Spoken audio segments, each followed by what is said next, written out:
Hello everyone, how are you all? कैसे हो बच्चों? So all well, I hope all of you are doing good. So once again welcome to the class जहाँ पर हम P Y Qs कर रहे हैं गेट 2026 एग्ज़ाम के लिए, राइट?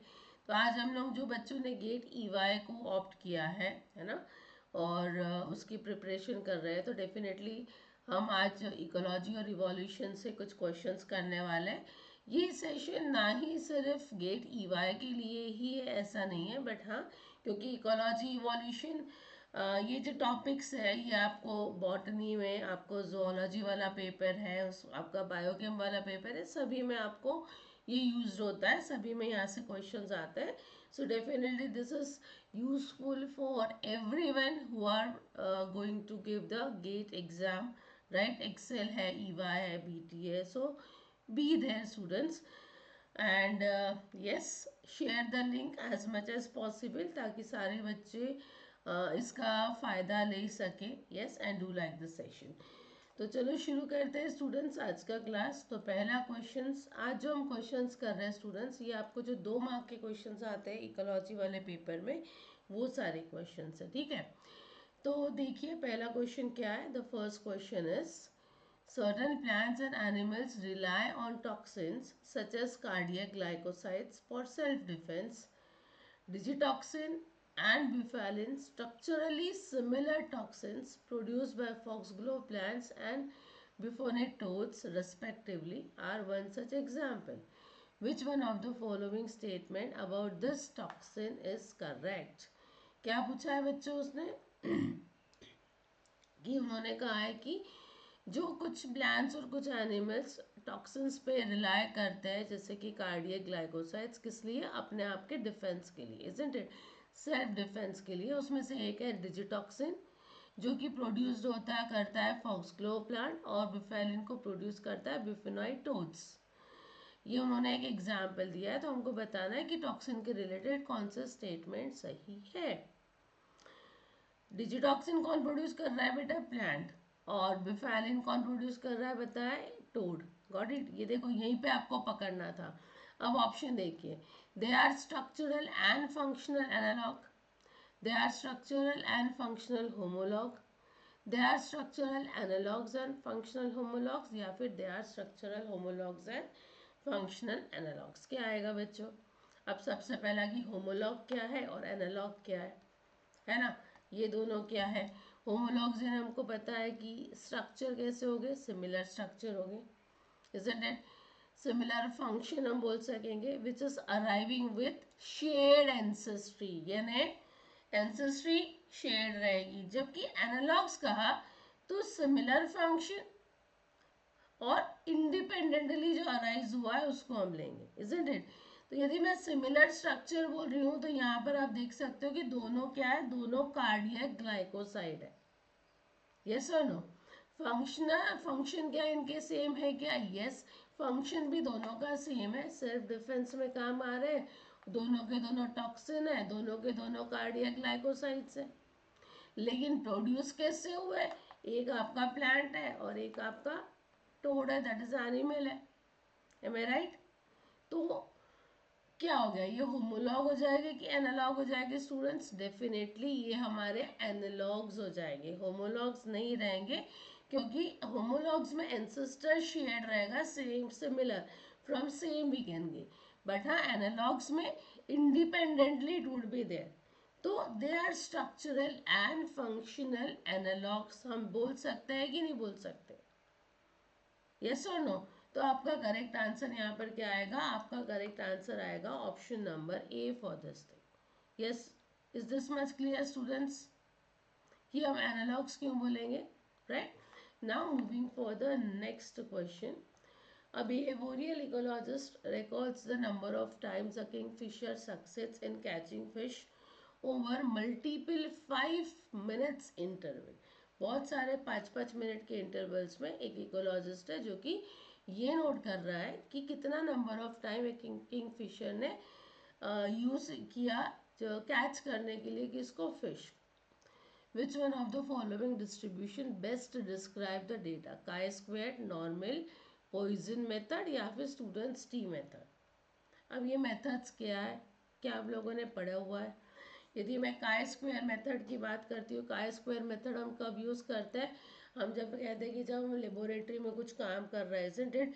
तो क्या जब भी कभी कुछ सिग्निफिकेंट डिफरेंस आता है ऑब्जर्व्ड और हमारा एक्सपेक्टेड फ्रीक्वेंसीज में, तो हम वो देखने के लिए काय स्क्वायर को यूज़ करते हैं। तो आपको जो यहाँ पर दिया है उसके रिलेटेड काय स्क्वायर तो हम नहीं देख सकते। अब नॉर्मल मेथड जो है आपका, normal it is again basic method चला जाएगा, isn't it? Students T method जो है ये जनरली यूज़ किया जाता है कि हम डिफरेंस देख सके, किसके डिफरेंस देख सके between the response of two groups. Yes, और इनका डिफरेंट ये रिस्पॉन्स कैसा होना चाहिए, इट इज स्टैटिस्टिकली सिग्निफिकेंट और नॉट, ये देखना है कि वो सिग्निफिकेंट है या नहीं। यहाँ पर हमको क्या बोला है कि इन सम इंटरवल ऑफ टाइम में कितनी बार किस तरह से कैच की गई, ये हमको देखा है उन्होंने। तो हम स्टूडेंट्स टी मेथड को भी हम जनरली यूज़ नहीं करेंगे। पॉइजन की हम बात करें तो एक्चुअली देखो ये निकल गया, चलो ये दोनों रखते हैं, नॉर्मल को भी हम ही रखते हैं। पॉइजन डिस्ट्रीब्यूशन अगेन ये क्या बताता है, डिस्क्रीट प्रोबेबिलिटी मॉडल है स्टूडेंट्स, जो कि आपको बताता है likelihood of a specific number of events occurring in a fixed interval. यहाँ दिया रेगुलर 5-5 मिनट के इंटरवल पे है ना। तो ये नंबर ऑफ इवेंट्स जो रहेगा, इंटरवल टाइम इंटरवल हो सकता है, एरिया का भी हो सकता है इक्वली, या फिर वॉल्यूम। हमको यहाँ पर क्वेश्चन में टाइम दिख रहा है 5-5 मिनट्स के इंटरवल में, है ना। तो पॉइजन डिस्ट्रीब्यूशन मेथड जो है ना ये इंडिपेंडेंटली होता है of each other, we can say. यहाँ पर इसको कैरेक्टराइज किया जाता है बाय लैम्बडा, ये जो कि एक सिंगल पैरामीटर होता है। और लैम्बडा क्या रिप्रेजेंट करता है, events average occurrence rate in an interval, right. ये ना एक पर्टिकुलर इंटरवल में वो कितनी बार एवरेज देखते हैं कि कितनी बार हो रहा है, ठीक है। जो नंबर ऑफ इवेंट्स यहाँ पर देखे जाते हैं, यस ये नॉन निगेटिव इंटीजर हो सकते हैं, ये भी आपको ध्यान में रखना है। Got it. शेप यदि हम देखें इसका, पॉइजन डिस्ट्रीब्यूशन यदि हम ग्राफ जैसा कुछ बनाते हैं, यस ये डिपेंड करेगा on the value of this lambda. जैसे जैसे लैम्बडा की वैल्यू बढ़ेगी, डिस्ट्रीब्यूशन कहाँ शिफ्ट होगा स्टूडेंट्स, ये राइट की तरफ शिफ्ट होगा और स्प्रेड होते जाएगा, राइट की तरफ स्प्रेड, इस तरह से स्प्रेड होते जाएगा। तो आप जब भी ग्राफ बनाओगे आपको हमको इस तरह से कुछ दिखेगा। Got it. तो ये हो जाता है मेरा पॉइजन डिस्ट्रीब्यूशन। तो क्योंकि यहाँ पर हमको रेगुलर इंटरवल ऑफ टाइम भी दिया है, तो हमारा करेक्ट आंसर यहाँ पर आएगा option number C for this question. Now moving for the next one. देखो अभी क्वेश्चन दिख रहा है बड़ा, बट हम पढ़ते हैं एंड आई थिंक आप सभी लोग इसका आंसर आराम से दे दोगे। क्या दिया है क्वेश्चन को? क्वेश्चन में दिया है excess fertiliser used in agriculture commonly end up as runoff and cause phytoplankton blooms in river। ज़्यादा का जो फर्टिलाइजर डाला गया है एग्रीकल्चर में, ये कैसे हो रहा है, रन ऑफ हो रहा है, यानी पानी के थ्रू निकल जा रहा है, राइट। और पानी नदी में या फिर जो भी आपका वाटर सोर्स है, यहाँ पर रिवर बताया है, वहाँ पर जाने के कारण जो फाइटोप्लैंक्टॉन्स होते हैं उनका ब्लूम हो रहा है वो रिवर में, ठीक है। To figure out whether these blooms were driven by ammonium or phosphate fertilizers, researchers cultured a phytoplankton species in multiple samples of unpolluted river water। क्या कहा है हमको, जब ये फिगर आउट करना है कि भाई ये जो ब्लूम है क्या ये अमोनियम या फिर फॉस्फेट फर्टिलाइजर से है, राइट। तो रिसर्चर ने ये फाइटोप्लैंक्टन की स्पीशीज को कहाँ पर कल्चर किया, बहुत सारे सैंपल्स लिए अनपॉल्यूटेड वाटर के जहाँ पर पोल्यूशन नहीं था। फिर ये सैंपल को डिवाइड किया गया इक्वली, 3 ट्रीटमेंट की गई। एक अमोनियम फर्टिलाइजर को ऐड किया, दूसरे में फॉस्फेट को ऐड किया और तीसरे में कोई भी फर्टिलाइजर नहीं था। उसके बाद में वहाँ पर फाइटोप्लैंक्टन की डेंसिटी को मेजर किया गया हर एक सैंपल में एक हफ्ते के बाद, after a week. Phytoplankton densities in 1000 of cell per ml are reported. ये जो टेबल दिया है यहाँ पर हमको दिख रहा है, देखो नो फर्टिलाइजर एडेड वाला सैंपल था, उसमें डेंसिटी क्या दिख रही है 6 +-1। फॉस्फेट फर्टिलाइजर जब ऐड किया गया तो डेंसिटी दिख रही है 7, जहाँ पर +-1.5 आप ले सकते हो। और अमोनियम फर्टिलाइजर जहाँ पर ऐड किया है देयर द डेंसिटी इज 27 +-2। ठीक है, तो ये टेबल देख के हमको समझ में आ रहा है कि जहाँ पर फर्टिलाइजर ऐड नहीं है तो फाइटोप्लैंक्टन की डेंसिटी 6 थी +-1, यानी 6-7 या फिर 6-5 इस तरह से हो जाएगी। फॉस्फेट फर्टिलाइजर ऐड होने से 7 तक जा रही है, +-1.5 आप ले सकते हो, ये नियर अबाउट सेम है। फॉस्फेट फर्टिलाइजर से फाइटोप्लैंक्टन बढ़ रहा है लेकिन not a vast difference, am I right. जबकि अमोनियम फर्टिलाइजर जब आप ऐड कर रहे हो तो फाइटोप्लैंक्टन जहाँ बिना फर्टिलाइजर में 6 था, 6 से आप 27 पर चले जाओ। So it is a vast difference, right. अब चलो ऑप्शन देखते हैं, आपको बताना है correct inference. Nitrogen is limiting factor, limiting nutrient for the phytoplankton growth. Phosphorus is the limiting nutrient. Both nitrogen and phosphorus limit the phytoplankton growth, या फिर neither nitrogen nor phosphorus। क्या आना चाहिए बच्चों? मुझे अमोनियम फर्टिलाइजर ऐड करने से बहुत ज़्यादा फर्क पड़ रहा है कि फाइटोप्लैंक्टन की ग्रोथ बहुत बढ़ रही है, डेंसिटी बहुत बढ़ रही है, तो डेफिनेटली अमोनिया कह दिया तो नाइट्रोजन आ जाएगा। So can we say that the nitrogen limiting factor हो सकता है, लिमिटिंग न्यूट्रिएंट हो सकता है। लिमिटिंग न्यूट्रिएंट यानी क्या है? लिमिटिंग न्यूट्रिएंट यानी असेंशियल होता है, ऐसा न्यूट्रिएंट जो कि ग्रोथ के लिए असेंशियल होता है, लेकिन ये बहुत ही कम क्वांटिटी में होता है। लिमिटिंग, लिमिटेड फैक्टर जिसको बोलते हैं ना, बहुत कम क्वांटिटी में होता है, जिसके कारण पॉपुलेशन साइज कम रह जाता है, राइट। जब ये लिमिटिंग फैक्टर को या फिर लिमिटिंग न्यूट्रिएंट को प्रोवाइड किया जाता है तो एकदम से ग्रोथ होती है। तो डेफिनेटली क्योंकि यहाँ पर एकदम से आपको ग्रोथ दिख रही है, यानी अमोनिया में क्या है, नाइट्रोजन है, तो नाइट्रोजन लिमिटिंग न्यूट्रिएंट हो सकता है, यस और no. So what should be your correct answer? Phosphorus भी आप ले सकते हो कि देखो फॉस्फेट डालने से ग्रोथ हो रहा है, लेकिन एकदम से सडनली नहीं हो रहा है, इन्हें फॉस्फेट नहीं भी रहा, राइट, तो यू कैन नॉट से कि भाई उसको लिमिटिंग न्यूट्रिएंट हो सकता है कि भाई वो रहने से बहुत ज़्यादा ग्रोथ हो रहा है, वो ना आ रहा है तो ग्रोथ कम हो रही है, नहीं, ऐसा नहीं है ना। नहीं भी है तो आपका 6 तक तो ही रहा है तो 7 तक जा रहा है, तो बहुत ज़्यादा फर्क नहीं हो रहा है। तो आपका करेक्ट आंसर आएगा option A, that is nitrogen is limiting nutrient. Is this much clear everyone? Okay, now moving for the next question. देखो नेक्स्ट वाला है again a very interesting. S1 S2 are two strains of bacteria, दो bacteria की strain है। The results of bacterial growth experiment on the strains measured after 24 hours are shown. Black and white bars represent S1 and S2 respectively. इन्हें black वाला S1 है और white वाला S2 है। देखो यहाँ पर दोनों बैक्टीरिया की स्ट्रेन है, अकेले अकेले इसको ग्रो किया तो नंबर ऑफ सेल्स जो है S1 में इतने ज़्यादा आ रहे हैं, यहाँ पर कम है। जब इनको को कल्चर किया गया, दोनों को साथ में कल्चर किया गया, तो S1 के जो सेल्स इतने ज़्यादा थे यहाँ पर, यहाँ एकदम कम हो गए, यू कैन सी।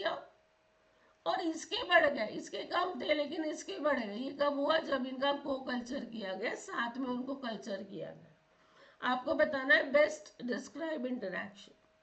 अमेंसलिज्म बोल सकते हैं क्या? कमेंसलिज्म, कोऑपरेटर, चीटर या फिर म्यूचुअलिज्म, क्या आना चाहिए? अमेंसलिज्म में हम क्या देखते हैं? 0-, यानी एक को कोई अफेक्ट ही नहीं होता है और दूसरा नेगेटिवली इम्पैक्ट करता है। तो क्या हम ये बोल सकते हैं अफेक्ट तो हो रहा है बेटा, इसको बिल्कुल अफेक्ट हो रहा है, ये ज़्यादा था नंबर ऑफ सेल्स तो यहाँ पर कम हो गए एकदम से, और ये कम थे तो ये ज़्यादा हो गए, तो 0- नहीं ले सकते। कमेंसलिज्म में 0+1 का फायदा हो रहा है, दूसरे को अफेक्ट नहीं हो रहा है। यदि इसका फायदा हुआ है बट ये तो अफेक्टेड है ना, राइट, तो ये भी नहीं हो सकता है। म्यूचुअलिज्म में दोनों का फायदा नहीं हो रहा है, एक का नुकसान हो रहा है। S1 जब अकेला था तो उसका ग्रोथ अच्छा था, को कल्चर में कम हो गया। तो बच क्या रहा है, बच रहा है कोऑपरेटर चीटर। अब कोऑपरेटर चीटर नाम में ही समझ में आ रहा है, यहाँ पर क्या होता है, वन स्पीशीज, एक स्पीशीज का बेनिफिट होता है at the expense of other, दूसरे के एक्सपेंस में, यानी एक बेनिफिट कर लेता है कोऑपरेशन से कि भाई चलो हम साथ साथ में, इसका नुकसान था ना, अकेले अकेले ये ग्रो नहीं हो पा रहा था, ये कहेगा S1 को कि चलो हम साथ में ग्रो करते हैं, ठीक है, S1 मान जाएगा, तो S1 का फायदा S2 तो ले लेगा, कोऑपरेशन से वो अपने बेनिफिट कर लेगा, लेकिन S2 S1 को हेल्प नहीं कर रहा है टू ग्रो, इस तरह से उसने उसको चीट किया, right. So this is cooperator cheater, got it. तो आपका करेक्ट आंसर क्या आएगा, option C will be the right answer, got it. The next one, habitat P has twice the density of resource as habitat Q. Assume that individuals are identical, can move freely, have perfect information about the environment, and compete for resources when they are in a habitat. At equilibrium, which one of the following represents the predicted outcome? क्या बोला है अब यहाँ पर, यहाँ पर बोला है कि हैबिटेट पी है जिसकी ट्वाइस डेंसिटी ऑफ रिसोर्स है उसके पास, मैंने उसके रिसोर्स डेंसिटी ट्वाइस है, दो गुना as compare to habitat Q. Assume करना है कि सारे इंडिविजुअल्स कैसे आइडेंटिकल है और फ्रीली मूव कर सकते हैं, राइट उनको एनवायरनमेंट के बारे में भी इंफॉर्मेशन है और वो compete कर सकते हैं रिसोर्सेस के लिए भी, जब भी वो कभी हैबिटेट में रहेंगे। जब इक्विलिब्रियम वाला केस आता है तो इसमें से कौन सा स्टेटमेंट सही आएगा? देखो स्टूडेंट्स, जनरली जब भी हम किसी पॉपुलेशन की बात कर रहे हैं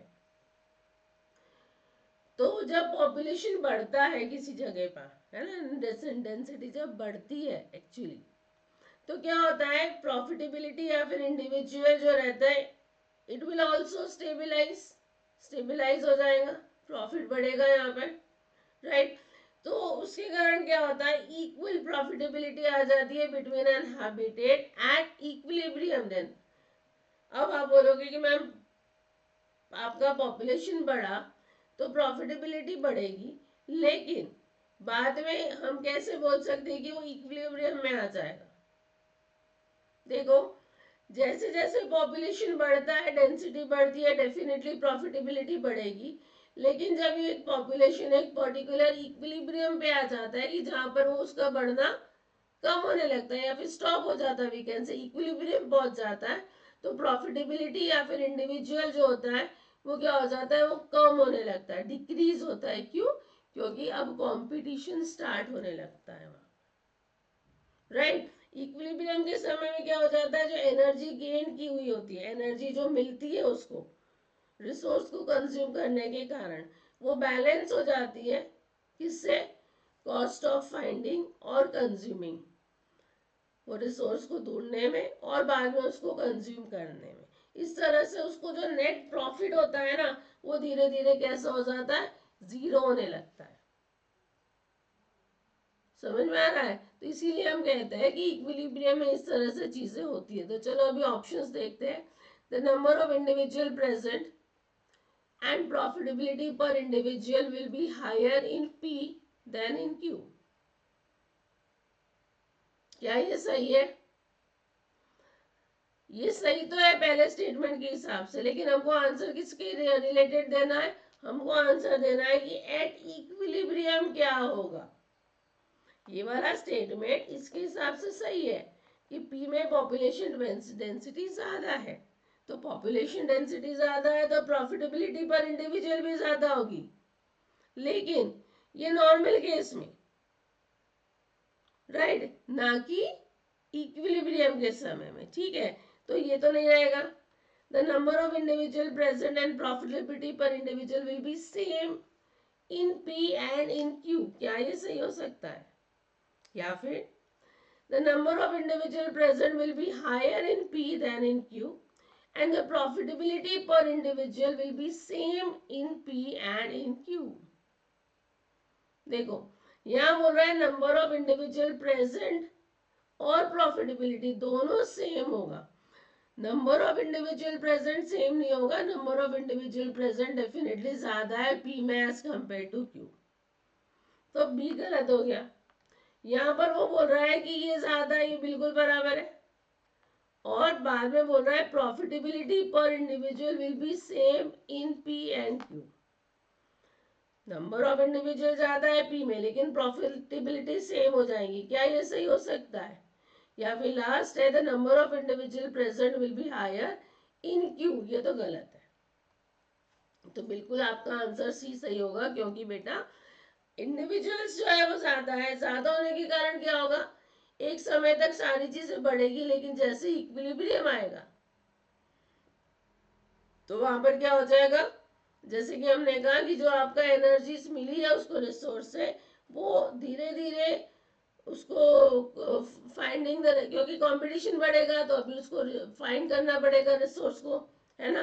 कंज्यूम करने में, फाइंड करने में जो उसका एनर्जी लॉस हो रहा है, वो धीरे धीरे करके वो एनर्जी आपकी कम होगी, और धीरे करके क्या हो जाएगी, प्रॉफिटेबिलिटी इक्वल हो जाएगी as same as Q also. I think this is clear. तो आपको ध्यान में रखना है कि एज द, क्या चीज रखना है, जैसे ही पॉपुलेशन इक्विलिब्रियम पे अप्रोच करता है तो प्रॉफिटेबिलिटी पर इंडिविजुअल क्या होती है, डिक्रीज होने लगती है, क्योंकि वहां पर कंपटीशन बढ़ेगी। इसीलिए मेरा करेक्ट आंसर आएगा ऑप्शन सी। ये सारे कंसेप्ट जो अभी हम पढ़ रहे हैं, जो बात कर रहे हैं, ये आप लोगों को ध्यान में रखना है। Got it? Now one more question. अब ये हॉलिंग्स टाइप 3 फंक्शनल रिस्पॉन्स के रिलेटेड हमको यह ग्राफ दिया है, जहां पर एक्स एक्सिस में डेंसिटी दी है, वाई में आपको प्रे कैप्चर रेट दिया है। हमको बताना है which one of the marked point has highest rate of change of prey capture rate. देखो, ये डेंसिटी जब 0 या फिर 0 पॉइंट समथिंग है, तो आपका प्रे कैप्चर रेट भी 0 के आसपास है। यहाँ पर हम ले सकते हैं कि डेंसिटी जैसे बढ़ रही है, 1.4 वगैरह कहीं जा रही है, प्रे कैप्चर रेट कितना है आपका, नियरली 0.3 या 0.35 ले सकते हो। डेंसिटी और ज्यादा बढ़ गई है स्टूडेंट्स, तो प्रे कैप्चर रेट भी बढ़ रहा है, राइट। लेकिन यहाँ पर देखो, एक समय ये पूरा बढ़ता तो ये ऐसे जाता, लेकिन यहाँ पर ये थोड़ा सा कर्व आपका ऐसे जा रहा है, आर से एस में सीधा बढ़ने के बजाय अब ये भी ऐसे जा रहा है, और एस से इस तरह से जा रहा है। यहाँ पर देखो ये इस तरह का कर्व गया, राइट। यहाँ पर आप देखो ये पूरा पूरा पूरा ऐसा सीधा जा रहा है, सीधा है ना, बढ़ ही रहा है, इंक्रीज में ही जा रहा है। बोल सकते हैं कि हम लोग कि यहाँ से फिर थोड़ा सा इधर आ रहा है, right. If you see the curve, अब यदि कर्व से नहीं भी समझ रहा है तो फिर हम इसको कैसे देख सकते हैं। हमको क्या पूछा है उसने, हमको पूछा है, जस्ट अ मिनट, यस, हमको उसने पूछा है, हमको बताना है हॉलिंस टाइप 3 फंक्शनल रिस्पॉन्स के हिसाब से। फंक्शनल रिस्पॉन्स यानी क्या होता है बेटा, यानी intake rate of consumer as a function of food density, यानी कितना फूड अवेलेबल है किसी भी कंज्यूमर के लिए, राइट। इसको हम 3 टाइप में डिवाइड करते हैं, हॉलिंग्स टाइप 1, 2 और 3। हमको 3 की बात कर रहे हैं, तो मैं डायरेक्टली आपको, देखो यहाँ पर ये ग्राफ से भी समझेगा। यदि आप 1 में देखो तो 1 में आपका स्लोप ऐसे जाता है कि प्रे पॉपुलेशन जैसे जैसे बढ़ रहा है डेंसिटी, आपका नंबर ऑफ प्रे कंज्यूम भी बढ़ रहा है। देखो स्टीप एकदम से बढ़ रहा है, और फिर वो स्टेबल हो जाता है। टाइप 2 में आप देख रहे हो कि आपका कर्व इस तरह से हाइपरबोला जैसा, जहां पर डेंसिटी ऑफ प्रे के बढ़ने के बाद में एक तरह से क्या आ रहा है, प्लेटू आ जा रहा है बाद में कुछ समय के बाद। 3 में आप देखो सिग्मोइडल जैसा है, कि पहले आपका थोड़ा सा जैसे जैसे डेंसिटी बढ़ रही है धीरे धीरे राइज हो रहा है, फिर एकदम से बढ़ रहा है, राइट। एंड देन अगेन ये आपका 2 के साथ में ज्वाइन हो जा रहा है प्लेट्यू में। तो टाइप 3 एक तरह का रिस्पॉन्स जो है सिग्मोइड या फिर एस शेप्ड ग्राफ बताता है, जहां पर आपका जो प्रीडेटर का कंज्यूमर रेट होगा वो धीरे धीरे बढ़ेगा, राइट, वो धीरे धीरे बढ़ेगा, ठीक है, कब? जब प्रे डेंसिटी देखो जब कम रहेगी तभी इस तरह से बढ़ रहा है धीरे धीरे, उसके बाद में इंटरमीडिएट पार्ट में एकदम से बढ़ेगा, राइट? और बाद में जैसे जैसे डेंसिटी और बढ़ रही है, यहाँ पर क्या हो रहा है, अब यहाँ पर रुक गया, सैचुरेशन पॉइंट आ गया। ये आपको टाइप 3 बताता है, यानी पहले कम डेंसिटी पे प्रे का आपका कंजम्पशन बढ़ेगा प्रीडेटर का, धीरे धीरे जैसे डेंसिटी और थोड़ी अगर बढ़ेगी तो एकदम से राइज होगा और फिर क्या होगा, सैचुरेशन पे आने लगेगा। टाइप 2 पे भी हम क्या देख रहे हैं, प्रीडेशन कम रहेगा अगेन, राइट? और बाद में ये भी यहाँ पर सैचुरेशन आ जाएगा। So we can say that predator consumption कैसा है, डायरेक्टली प्रोपोर्शनल है क्या, ये डिस्प्रपोर्शनेटली लो है, राइट? क्यों? क्योंकि यहाँ पर प्रे जो है, प्रे इजीली नहीं मिल रहा है, हो सकता है, या फिर प्रीडेटर उतना ज्यादा ट्रेंड नहीं है कि वो प्रे को कैप्चर कर सके। Is this much clear? तो प्रीडेटर ऐसे केस में क्या देखता है कि जितने ज्यादा अबंडेंट प्रे है, राइट, वहां पर देखता है, उस पर ध्यान देता है, reducing the pressure on rarer species. इसके कारण जो रेयर स्पीशीज रहती है उस पर वो ध्यान नहीं देता है, रिड्यू तो उनके ऊपर प्रेशर कम हो जाता है कि भाई मुझे कोई मार देगा, राइट? वो प्रेशर रेयरर स्पीशीज के कम हो जाता है, क्योंकि प्रीडेटर चाहता है कि मैं ऐसे प्रे को ढूंढूं जो बहुत अबंडेंट है तो मुझे इजीली मिल जाए। Got it? तो ये आपको ध्यान में रखना है यदि हम हॉलिंग्स फंक्शनल रिस्पॉन्स की बात करें। मैंने जस्ट शॉर्ट में आपको बता दिया। अब यहाँ पर एक्चुअली क्वेश्चन में क्या बोला है, highest rate of change of prey capture rate पूछा है, तो क्या होना चाहिए यहाँ पर, डेफिनेटली ये है जो हाईएस्ट रेट आपको बता रहा है, क्यू। यदि क्यू है तो आपका ऑप्शन क्या होगा, बी। क्यों आया, ये समझ में आया? Rate of change of prey capture rate, prey capture rate का हाईएस्ट रेट ऑफ चेंज बता रहा है, इन्हें सबसे ज्यादा रेट बताया है यदि चेंज का, तो आपको, क्योंकि यहाँ पर आप देखो ये डायरेक्टली इस तरह से बढ़ रहा है, अब यहाँ से एकदम से इंक्रीज होगा और फिर यहाँ से सैचुरेशन होगा, तो आपका हाईएस्ट रेट कौन सा आएगा, फिर ये होगा, क्योंकि यहाँ से बाद में क्या दिख रहा है, आर से, यदि आप आर देखो तो आर से ये कम होना शुरू हो रहा है, यहाँ से बढ़ रहा है, एम आई राइट? इसीलिए हम क्यू को यहाँ पर करेक्ट आंसर देंगे। आई think this is clear. Now moving for the next one, just a minute.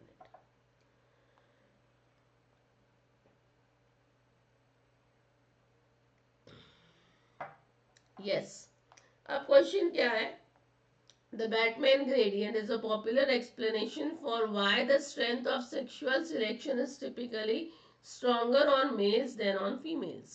Which one of the following figure is correct representation of Batman gradient? In all figures, the dotted line represents males and the solid line females. अभी एक और concept आ गया, that is what is Batman gradient. क्या है Batman gradient students? Bateman gradient हमको बताता है एक तरह का relationship between what, number of success mate या फिर मेटिंग सक्सेस और रिप्रोडक्टिव सक्सेस, ठीक है? और सिंपल वे में बोल सकते कि रिलेशनशिप बता रहा है बिटवीन नंबर ऑफ मेट्स और नंबर ऑफ ऑफस्प्रिंग जो कि प्रोड्यूस होते हैं, राइट? और ये कहाँ पर ज्यादा बताता है, ये बताता है stronger increase in males as compared to female. Got it? तो बैटमैन ग्रेडियंट एक तरह का की कंपोनेंट हम बोलेंगे of the strength of sexual selection and expected to be steeper in males than in female. Steeper in एकदम से steep जो रहेगा, इजंट इट? बेटमैन ने ये डिफरेंस बताया ग्रेडियंट में between the sexes as cause of stronger sexual selection in males than in females, right? जो male Bateman gradient होता है ना, ये पॉजिटिव होता है, ध्यान में रखोगे, और स्टीपर होता है as compare to the female. क्यों? क्योंकि जो मेल है, मेल्स को बेनिफिट होता है बहुत ज्यादा फ्रॉम द मल्टीपल मेटिंग से मेल को फायदा होता है, लेकिन फीमेल की रिप्रोडक्टिव सक्सेस क्या हो जाती है, राइट? फीमेल रिप्रोडक्टिव सक्सेस एक तरह से प्लेट्यू फॉर्म करती है, रुक जाती है after a single mating also. इसीलिए हम कहेंगे कि जो मेल का मेटमेंट ग्रेडियंट होता है ये स्टीपर जाता है और पॉजिटिव जाता है। समझ में आ रहा है? तो आपका यदि इसके हिसाब से हम देखेंगे तो यहाँ पर देखो, यहाँ पर आपको पहले वाले में क्या दिख रहा है, पहले वाले में आपको दिख रहा है number of mates, solid line यानी ये फीमेल की है, ये मेल की है। तो नंबर ऑफ ऑफस्प्रिंग देखो कितने बढ़ रहा है, स्टीप है। स्टीप मैंने क्या कहा था, स्टीपर जाएगा, स्टीप होना चाहिए और पॉजिटिव होना चाहिए। तो पॉजिटिव तो दिख ही रहा है, ऊपर की तरफ जा रहा है और एकदम स्टीप है, ये ठीक लग रहा है। फीमेल का उसके कंपैरिजन में बहुत कम है, it is not steeper there. ये तो आपका देखो नीचे जा रहा है, ये नेगेटिव हो रहा है, स्टीप है लेकिन नेगेटिव है, तो ये नहीं आएगा सही आंसर। ये स्टीप है लेकिन ये फीमेल है, तो फीमेल का ज्यादा नहीं होता है एज कंपेयर टू मेल, और ये this will not also there. तो आपका करेक्ट आंसर कौन सा होगा, यदि हमको पता है बेटमेंट ग्रेडियंट क्या है तो आप सीधा सीधा आंसर दे सकते हो। ए वाला सही है, ए वाला दिया है ऑप्शन ए में, so option A will be the right answer. समझ में आया? तो नेक्स्ट टाइम से आपको ये ध्यान में रखना है कि बेटमेंट ग्रेडियंट आपको बताता है relationship between the number of mate या फिर मेटिंग सक्सेस और reproductive success, that is number of offspring produced. ठीक है, जो कि ज्यादा होगा for the male as compare to female, इसीलिए मेल का आपको पॉजिटिव और स्टीपर स्लोप मिलेगा। Now moving for the next one. A team of ecologists laid 100 plots, right, of 50 meter and 50 meter in a square in a forest and counted the number of individuals of a tree species in each plot. देखो 50 by 50 के 100 plots, यानी अभी ये देखो area same दिए, सारे के सारे 50 बाई 50 के ही है, ठीक है। Then they calculated the mean and variance of a number of an individuals per plot. If trees are randomly distributed, यदि trees का distribution कैसा हुआ randomly, then which one of the following relationship between the variance and mean is expected? तो ये बात हो रही है वेरिएंस और मीन की। रैंडम डिस्ट्रीब्यूशन पूछा है स्टूडेंट्स, राइट? हमको पता है यूनिफॉर्म डिस्ट्रीब्यूशन होता है, क्लम्ड डिस्ट्रीब्यूशन होता है, रैंडम डिस्ट्रीब्यूशन होता है। यहाँ पर उसने रैंडम डिस्ट्रीब्यूशन की बात की है। चीज क्या बोली है, 100 प्लॉट है, सेम एरिया के 50 बाय 50 के डिस्ट्रीब्यूट किए गए और बाद में उसका मीन और वेरिएंस निकाला गया है ऑफ किसका, नंबर ऑफ इंडिविजुअल्स पर प्लॉट। तो बेटा ये केस भी हमको क्या दिख रहा है, रैंडम स्पार्शियल डिस्ट्रीब्यूशन अगेन ये यूज होता है। इसके पहले एक और हमने जो कंसेप्ट पढ़ा था बस उसी के रिलेटेड आएगा, that is your Poisson, right? Poisson distribution जो होता है इसी के रिलेटेड हम ये बात कर सकते हैं, क्योंकि जो रैंडम डिस्ट्रीब्यूशन है ये यूज किया जाता है in the by the Poisson distribution, जहां पर या फिर ये पॉइजन डिस्ट्रीब्यूशन किसके लिए सूटेबल होता है, जब कोई भी इंडिविजुअल्स ये इक्वली डिस्ट्रीब्यूट हो जाते हैं और वो इंडिपेंडेंट होते हैं फ्रॉम ईच अदर। ये ना अब इंडिपेंडेंट हो गए ना, क्योंकि सारे के सारे कैसे इक्वली डिस्ट्रीब्यूट है, एरिया आपका सेम है, एम आई राइट? तो वो सारे इंडिविजुअल जो अलग अलग एरिया में बट सेम एरिया है, अलग अलग प्लॉट पे रह रहे हैं, they are not dependent again, isn't it? तो पॉइजन डिस्ट्रीब्यूशन के लिए रिलेशनशिप जो बनती है ना वो बनती है variance is equals to what, variance is equals to mean. ये आपको ध्यान में रखना है, जब पॉइजन डिस्ट्रीब्यूशन की बात कर रही हूँ तो हमारा variance will be equals to mean ही होना चाहिए। तो जहां पर वो ऑप्शन सी में आपको दिया गया है तो आपका करेक्ट आंसर सी होगा। देखो पॉइजन डिस्ट्रीब्यूशन में क्या बोला है, बोथ द एक्सपेक्टेशन यानी मीन और वेरिएंस ये दोनों इक्वल होते हैं और इसको लैम्बडा से डिनोट किया जाता है। ठीक है, ये एक डिस्टिंक्टिव कैरेक्टरिस्टिक्स होती है पॉइजन डिस्ट्रीब्यूशन की। इसको हम इस तरह से लिख सकते हैं, एक्सपेक्टेशन या फिर mean E is equals to lambda, और वेरिएंस यानी एक्स अगेन वी, वो भी लैम्बडा हो गया। अब ये दोनों एक्स एक्स है, ये दोनों एक्स एक्स है, तो when E X is equals to V X is equals to lambda, ऐसा हो गया ना। तो आप इसको निकाल दो तो क्या हो गया, E is equals to B, यानी mean is equals to variance, am I right. तो वही चीज आपका कौन बता रहा है, Poisson distribution. I think this is clear. Now next is again interesting question. देखो सिंपल है, ये सारे कैसे होते हैं ना क्वेश्चंस देख के हमको लगता है कि क्या होगा करके, बट यदि आप इसको ध्यान से पढ़ोगे तो I can say that yes these are also easy one. इसमें बोला है the following graph show rank abundance data for a species in 3 different communities. Rank abundance के बारे में पूछा है, कम्युनिटी पी, क्यू और R, based on both species richness and relative abundance. ये दोनों को कंसिडर करना है। Which one of the following option correctly represents ordering of communities according to their species diversity? हमको क्या देखना है, स्पीशीज रिचनेस भी देखना है और स्पीशीज अबंडेंस भी देखना है, उसके रिलेटेड हमको स्पीशीज डाइवर्सिटी के बारे में बताना है। अब कम्युनिटी पी में आप देखो क्या दिख रहा है बच्चों यहाँ पर। अच्छा, सबसे पहले यदि मैं रैंक अबंडेंस की बात करूं तो रैंक अबंडेंस कर्व जो होते हैं, फिर डेटा जो होते हैं, ये जनरली यूज किए जाते हैं ताकि हम स्पीशीज को रिप्रेजेंट कर सकते हैं, स्पीशीज डाइवर्सिटी को रिप्रेजेंट कर सकते हैं विद इन अ कम्युनिटी, है ना।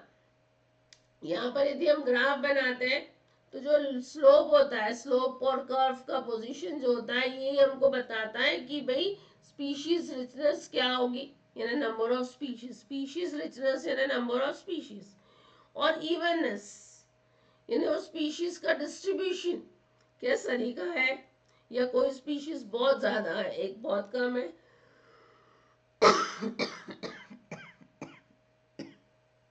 Just a minute.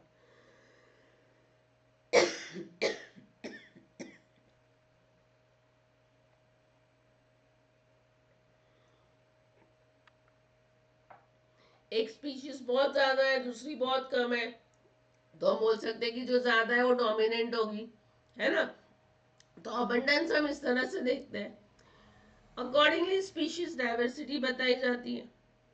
अब पहला वाला देखिए, यहाँ पर 1 2 3 4 5 रैंक पूरे दिए, यहाँ पर 5 रैंक है, यहाँ 7 है, यहाँ पर भी 7 है, तो रैंक यहाँ पर 7 है क्यू और आर में, राइट।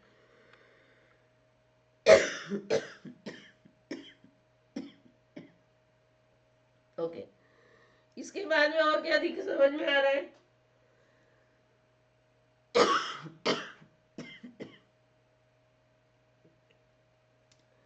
चलो ठीक है, दूसरा दिख रहा है अबंडेंस। अबंडेंस में आप देखो बेटा, यहाँ पर इसका अबंडेंस 30 तक है, जबकि ये 5th वाले का अबंडेंस 2 3 वगैरह होगा। ये इसका 4 का भी 5 के अंदर है, 3 का भी 5 के अंदर है, और इसका 16 17 है। नहीं, जो एक है हाईएस्ट 30 और दूसरा आप देखोगे एकदम से 3 5। तो मैंने जैसे आपको कहा कि स्पीशीज अबंडेंस में हम क्या देखेंगे, स्पीशीज का जो डिस्ट्रीब्यूशन है वो इवन नहीं है, प्रॉपर नहीं है, एक बहुत ज्यादा है, दूसरी बहुत कम है, तो इससे स्पीशीज डाइवर्सिटी में फर्क पड़ेगा। यस, ये वाला कर्व हमको, ये वाला ग्राफ बता रहा है कि लो स्पीशीज रिचनेस है यहाँ पर। क्यों, एक तो नंबर ऑफ स्पीशीज कम है ना, राइट। सिमिलरली अबंडेंस भी लो है। क्यों, क्योंकि एक स्पीशीज एकदम डोमिनेंट है, तो वो क्या करेगी, जो डोमिनेंट रहेगी वो दूसरे को हमेशा खत्म कर देगी, उसको दबा के रखेगी।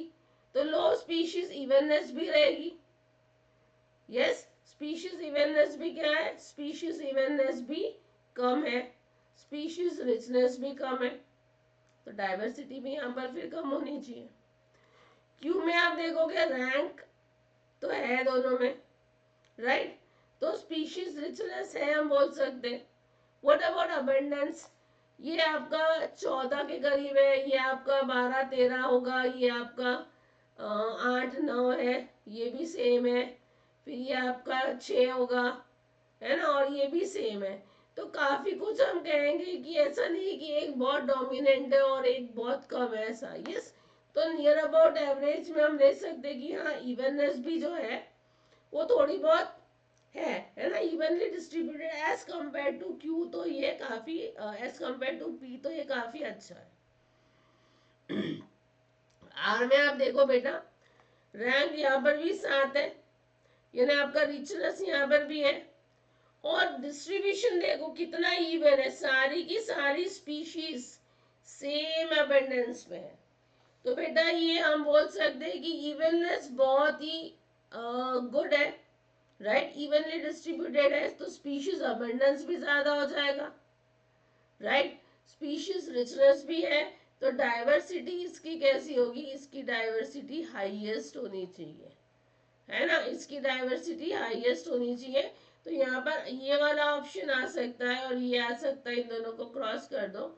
आर के बाद पी बोला है, पी तो लीस्ट में आ जाएगा बच्चों, तो ये भी नहीं होगा, यही आपका करेक्ट आंसर होगा, ऑप्शन डी। ठीक है, किस तरह से करना है। The next one, which one of the following cladogram represents the correct phylogenetic relationship in animal kingdom?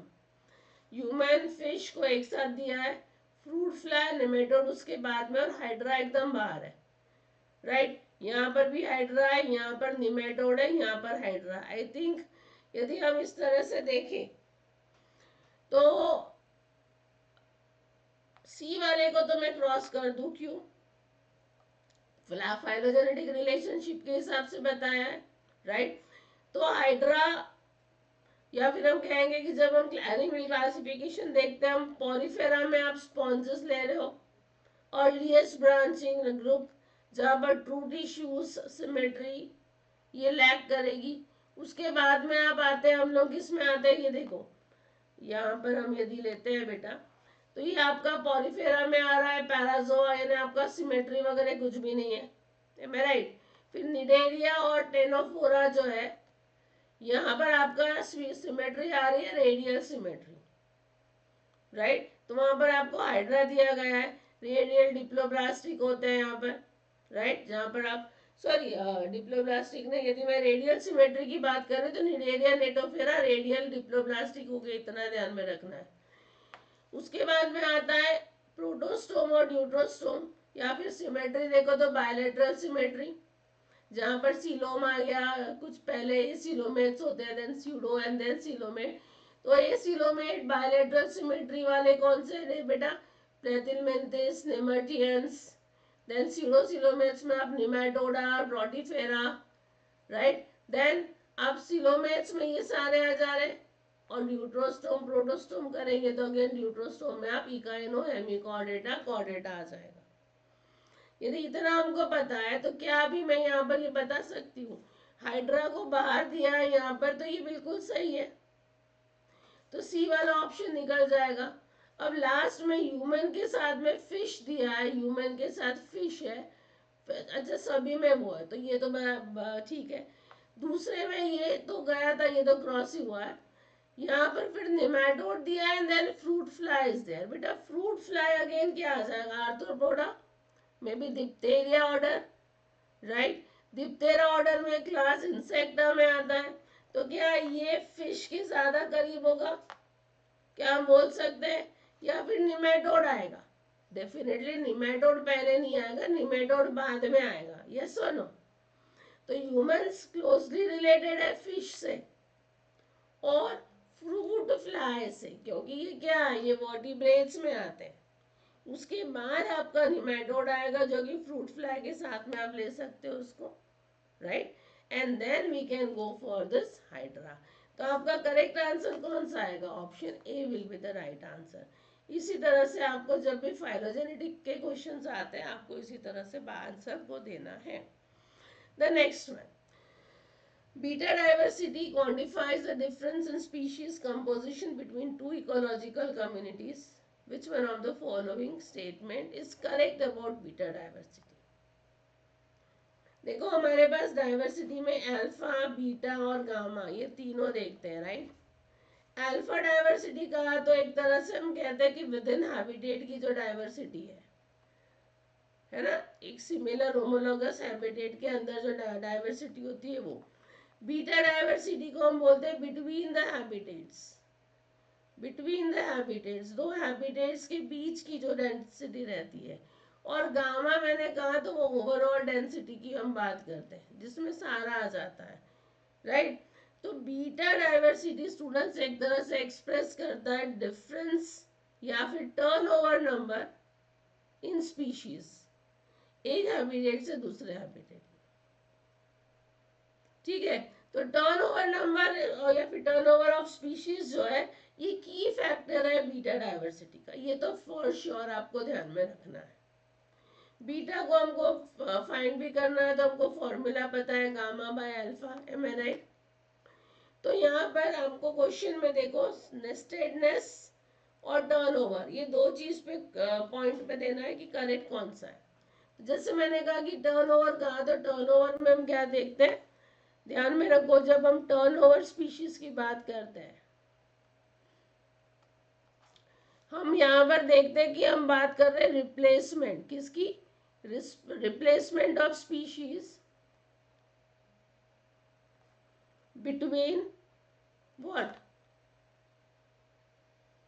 Community, right. Between the communities, communities के बीच में जो स्पीशीज का रिप्लेसमेंट होता है, इन्हें एक जा रही है दूसरी आ रही है, राइट, वो आ जाता है टर्नओवर। तो ये तो जरूरी है यदि मैं बीटा डाइवर्सिटी की बात कर रही हूँ। एनवायरमेंटल डिफरेंसेस के कारण हो सकता है, स्पाशियल डिफरेंसेस के कारण हो सकता है, जो भी रिप्लेसमेंट है वो, राइट। उसके बाद एक और टर्म दिया है दैट इज नेस्टेडनेस। नेस्टेडनेस इन्हें क्या होता है, एक तरह से मैं बोल सकती हूँ कि sharing of species, yes, sharing of species between the communities.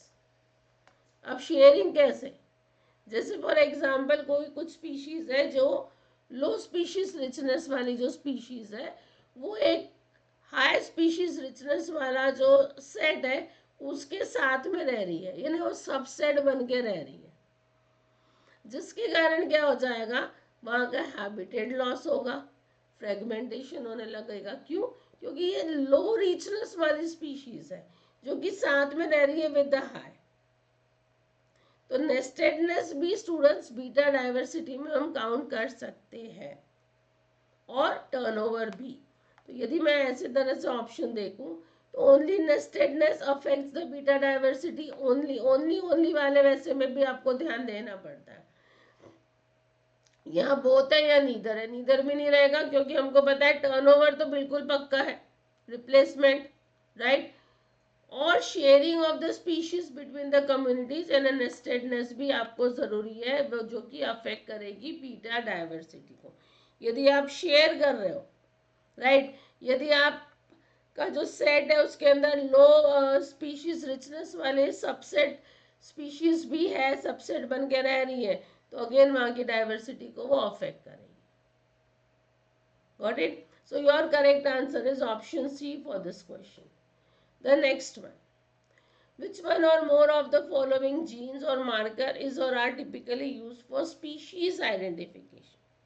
60-res RRNA, cytochrome oxidase, IgG, microsatellite. IgG तो नहीं होगा स्टूडेंट्स, बिल्कुल भी इसको क्रॉस कर सकते हैं, जेनेटिक मार्कर नहीं है।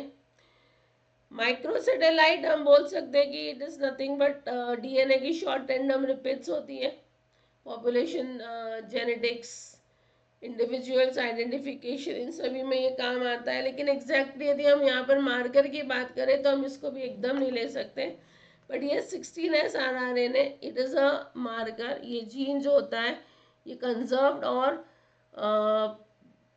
यूनिवर्सली हम बोल सकते हैं कि प्रेजेंट रहता है बैक्टीरिया आर्किया में, राइट। तो ये एक स्टैंडर्ड मार्कर है in microbial identification. Yes, microbial identification का ये एक बहुत ही अच्छा सा मार्कर हम बोल सकते हैं, कौन सा आपका 16 SR आ रहे थे, तो ये तो बिल्कुल सही है। बच रहा है साइटोक्रोम ऑक्सीडेज, ये प्रेजेंट होता है जीन कहाँ पर, माइटोकॉन्ड्रियल डीएनए, राइट। तो ये डीएनए बारकोड की तरह यूज होता है for animal species, yes for animal species. तो इस तरह से आप ये दोनों को आंसर दे सकते हो। सो आपका आंसर क्या हो जाएगा, ए और B will be the right answer for this. The next one, अगला क्वेश्चन है, B species forages for nectar on a plant species which has yellow flowers. To find out what cues the bee used to recognize the flower, researchers perform following experiment. They presented individual bees with the stimuli given below and examined the proportion of bees that approached and handled on the stimuli. देखो यहाँ पर क्या बोला, यानी B species nectar के लिए forage कर रही है ऐसे फ्लावर, ऐसे प्लांट में जिसके पीले फूल है, राइट। अब हमको ये देखना है कि कौन से क्यू से बी को पता चलता है कि ये फ्लावर है और मुझे इसको यहाँ से नेक्टर लेना है। तो पहला स्टिमुलस बता रहा है कि फ्लावर यदि अनकवर्ड है, येलो फ्लावर्स, 90% रिस्पॉन्स दे रहा है ये स्टिमुलस का, राइट। यदि ये पीले फूलों को काले पोरस क्लॉथ बैग से ढक दिया गया है या फिर रख दिया है, तो रिस्पॉन्स क्या है, 0%। यही पीले फूलों को ट्रांसपेरेंट प्लास्टिक बैग में रखा है तो रिस्पॉन्स है 90%। यही पीले फूलों को ब्लैक प्लास्टिक बैग में, यानी जहाँ से वो नहीं दिख रहा है उसमें रखा है, तो अगेन रिस्पॉन्स है 0%। तो 0% कहाँ है, येलो फ्लावर्स है उसको ब्लैक बैग में रखा है यानी जो नहीं दिख रहा है, और येलो फ्लावर है जो कि ब्लैक पोरस क्लॉथ बैग में, यहाँ दिख रहा है लेकिन पोरस है, राइट। यानी जिसमें, और वो भी ब्लैक है, तो दोनों ब्लैक है यानी दिखेगा नहीं प्रॉपरली। पोरस है तो स्मेल आएगी बाहर, पोरस है, छेद छेद है तो सुगंध आ सकती है, स्मेल कर सकता है, लेकिन दिखेगा नहीं, राइट। ट्रांसपेरेंट प्लास्टिक बैग में रखा है तो दिख रहा है, और अनकवर्ड रखा है तो भी दिख रहा है। तो 90% जब दिख रहा है वो, तो 90% रिस्पॉन्स आ रहा है, ठीक है। So which one or more of the following interpretation of the experiment is or are correct? All flower colors other than yellow are ineffective at eliciting the approach का response. All flower colors, actually बेटा यहाँ पर आपको सिर्फ yellow flowers के बारे में बताया, दूसरे कलर्स के बारे में हमको कुछ नहीं बताया। तो हम लोग इसको एग्जैक्टली नहीं बोल सकते कि ऑल, क्योंकि हमको इसके बारे में यानी इंफॉर्मेशन दी ही नहीं है, right. Olfactory cues are sufficient, olfactory कैसे, स्मेल वाला तो बिल्कुल सफिशिएंट ही नहीं है, यहाँ से स्मेल आएगी, पोरस ब्लैक है, लेकिन फिर भी रिस्पॉन्स कितना है, 0 है, तो ये तो आप नहीं ले सकते हो। Visual cues are necessary, yes, जब तक दिखेगा नहीं उसको, देखो ये विजुअल क्यूज, यहाँ पर ब्लैक प्लास्टिक बैग है ना, दिख नहीं रहा है तो 0 रिस्पॉन्स है, ब्लैक बैग है दिख नहीं रहा है 0 रिस्पॉन्स है, ट्रांसपेरेंट है दिख रहा है कलर तो 90% है, अनकवर्ड है दिख रहा है तो 90% है। तो visuals are necessary and visual cues are sufficient, वो सफिशिएंट भी है, दिख भी रहा है तो भी उसको अप्रोच कर पा रहा है, राइट। ये हम नहीं लिखेंगे because the information is not given properly, insufficient बोलेंगे फॉर द ए। सो आपका करेक्ट आंसर क्या आ जाएगा, C and D are the right answer for this question. The next one, which one or more of the following reason explains why whales use low frequency and infrasound for mate finding and high frequency, that is ultrasound, for hunting prey? हमको पता है कि well जो है अलग अलग frequencies पे काम करती है, राइट। लो फ्रीक्वेंसी वो बोल रहा है यूज करती है मेट फाइंड करने के लिए, और हाई फ्रीक्वेंसी वो यूज करती है प्रे को हंट करने के लिए। तो देखो बच्चों, यहाँ पर हम बोल सकते हैं, क्या बोल सकते हैं यहाँ पर, हाई फ्रीक्वेंसी लो फ्रीक्वेंसी की यदि हम बात करें तो बिल्कुल हाई फ्रीक्वेंसी साउंड जो होता है, राइट, हाई फ्रीक्वेंसी साउंड जो होता है उसकी वेवलेंथ क्या होती है, शॉर्टर वेवलेंथ होती है। वेवलेंथ कैसी होती है, शॉर्टर वेवलेंथ होती है। शॉर्टर वेवलेंथ होने के कारण क्या होगा, लाइट स्कैटर होगी, लाइट कैसी होगी, स्कैटर ज्यादा होगी, स्कैटरिंग ज्यादा होगा। जबकि जो लो फ्रीक्वेंसी जब होती है तो लो फ्रीक्वेंसी में वेवलेंथ जो होती है बेटा, ये लॉन्गर वेवलेंथ होती है। लॉन्गर वेवलेंथ यानी दूर तक जाएगी, है मैं राइट? तो ये लॉन्ग ट्रैवल कर सकती है। इतना आपको कंसेप्ट सिर्फ दिमाग में रखना है, ठीक है? अब देखो, अब मैंने ऑप्शन तो नहीं देखे थे, मुझे सिर्फ इतना बता था फ्रीक्वेंसी के बारे में। अब हम ऑप्शन देखते हैं। High frequency transmit further without distortion than the low frequency. High frequency scatter more and allow for high resolution information. Scatter more तो ठीक लग रहा है, right? Low frequency transmit further without distortion than the high frequency. या फिर low frequency scatter mode, low frequency scatter mode को तो cross कर दो। हाई फ्रीक्वेंसी ज्यादा ट्रांसमिट करता है बोल रहा है, नहीं, वो स्कैटर करेगा तो ए भी जाएगा, बच क्या रहा है, बी और सी। तो देखो बच्चों, जैसे हाई फ्रीक्वेंसी ज्यादा स्कैटर करता है क्योंकि शॉर्टर वेवलेंथ होती है, जिसके कारण ज्यादा रेजोल्यूशन देगा फॉर द इंफॉर्मेशन, ठीक है? ये इस तरह की फ्रीक्वेंसी आइडियल मानी जाती है कि वो क्या कर सके, प्रे को हंट कर सके या फिर मेट फाइंड कर सके। डेफिनेटली प्रे को हंट कर सके, क्योंकि ये क्या जा रही है, स्कैटर हो रही है, तो छोटी छोटी बारीक पास की ऑब्जेक्ट्स को अच्छे से देख सकता है उससे, ठीक है? तो इसके कारण हंटिंग अच्छे से हो सकती है। जबकि जो आपकी लो फ्रीक्वेंसी है, ये लंबे डिस्टेंस तक ट्रैवल करेगी, राइट? तो डिस्टॉर्शन सबसे कम से कम हो जाएगा यहाँ पर, जिसके कारण वो कम्युनिकेशन करने में, मेट फाइंडिंग करने में ज्यादा काम पड़ेगा, राइट? तो हमारा करेक्ट आंसर क्या आएगा? आंसर आएगा scatter more and allow for high resolution information, और लो फ्रीक्वेंसी ट्रांसमिट फर्दर, आगे तक जाएगी विदाउट डिस्टॉर्शन। तो your correct answer for this it would be B and C. Got it? Now one more question there. The table shows relative abundance of 3 potential prey species in an environment and in diet of a bat predator. हमको बताना है which of the following is or are possible interpretation. अब देखो क्या बोला है, 3 pray है, x Y और Z. Relative abundance in diet percent, ये प्रे का डाइट परसेंट में है कितना अबंडेंस है, 0 अबंडेंस है। यानी प्रीडेटर के लिए ये एक्स वाला उसके लिए कुछ मायने नहीं रखता है। एनवायरनमेंट में उसका अबंडेंस 40% है, एनवायरनमेंट में 40% प्रेजेंट है, लेकिन प्रीडेटर की डाइट के लिए उसका इंपॉर्टेंस कितना है, 0%। वाई का 30% है इंपॉर्टेंस, और एनवायरनमेंट में वो भी है 40%। जेड का रिलेटिव अबंडेंस इन डाइट, उसको डाइट में कितना चाहिए प्रीडेटर को, 70%, और अबंडेंस कितना है, 20%, ठीक है? तो पहला बताना है, the predator shows preference for prey species Z. Predator show no preference for any of the 3 species. X is avoided by the predator, or predator show preference for prey species Y.